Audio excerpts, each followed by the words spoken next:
अस्सलाम वालेकुम व्यूअर्स। आज हम जिस ड्रामे के बारे में बात करने जा रहे हैं वो काफ़ी सीरियस ड्रामा है। उसका नाम है मेरी गुड़िया। ये ड्रामा ज़ैनब कत्ल केस के वाक़े के ऊपर बनाया गया है और इसकी कहानी इसी वाक़े से लेकर बनाई गई है। तो दोस्तों, आप इस ड्रामे में देखते हैं कि एक दरिंदा नुमा इंसान जो कि दबीर है, वो एक छोटी बच्ची आबदा को ज़्यादती का निशाना बनाता है और उसके बाद उसको कत्ल करके मौत के घाट उतार देता है। दबीर नामी इंसानी मोहल्ले की काफ़ी लड़कियों को ज़्यादती का निशाना बना चुका होता है और इसी मोहल्ले में ये एक दुकान भी चलाता है। लेकिन पिछले केसेस में जहां उसने लड़कियों को ज़्यादती का निशाना बनाया होता है, उसमें पुलिस हठधर्मी दिखाती है।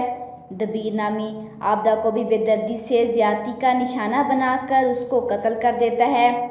लेकिन इस बार लड़की सफीना आवाज़ उठाती है, एक वीडियो मैसेज बनाती है। वो मैसेज सोशल मीडिया पर वायरल हो जाता है। सफीना घर से बाहर निकलती है तो दबीर को मोटरसाइकिल के पीछे छुपा देखकर हैरान हो जाती है, क्योंकि खिड़की से वही लड़की उसकी तरफ इशारे करके ज़ोर ज़ोर से चिल्ला रही थी। सफीना को दबीर की ये हरकत कुछ अजीब सी लगती है, लेकिन मुझे नहीं लगता कि वो इतनी जल्दी उसे पहचान लेगी। दबीर का भाई सफीना से कहता है कि दबीर धरने के ख़िलाफ़ लोगों के साथ उठता बैठता है। तब सफीना उसे आज वाला वाक़या बताती है कि किस तरह दबीर इस लड़की को देखकर छुप रहा था। ये सुनकर यावर कहता है कि भाभी कहीं दबीर तो। सफीना दबीर की हमायत करते हुए कहती है कि दबीर तो अभी तक गुड़ियों के साथ खेलता है। लेकिन सफीना फिर भी दबीर की अलमारी का ताला तोड़ती है, लेकिन वो अलमारी तो बिल्कुल खाली है। सफीना हैरान होती है कि कुछ दिनों पहले इसमें इतनी ढेर सारी गुड़ियाँ थी, तो उसे समझ नहीं आ रही कि ये दबीर का कौन सा चेहरा है।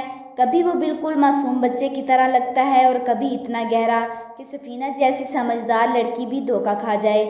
उसे शायद दबीर की हरकतों पर शक हो गया है, इसलिए वो उससे कहती है कि तुम्हारे चेहरे पर मुझे सब कुछ साफ साफ नज़र आ रहा है, बस यही चेहरा देखना था तुम्हारा।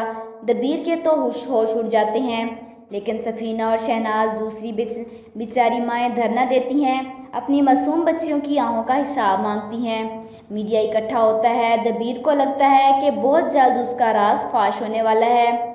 इसी दौरान धरने से गोली चलती है, भगदड़ मच जाती है और सब देखते हैं कि सफीना खून में लथपथ सड़क पर पड़ी है। और होता है ऐसा, इंसाफ का दरवाज़ा खटखटाने वाले जब तक अपने खून का तियाँ ना दें, बड़ी बड़ी कुर्सियों पर बैठे अफसरों के कानों में जूं तक नहीं रेंगती। देखने से पता चल रहा है कि सफीना को ज़्यादा चोट नहीं आई, गोली उसके बाजू में लगी है। लेकिन ये गोली अब सारी दुनिया की मीडिया वालों की ब्रेकिंग न्यूज़ दिखाई जाएगी। इस ड्रामे के ज़रिए एक सोशल अवेयरनेस दी गई है।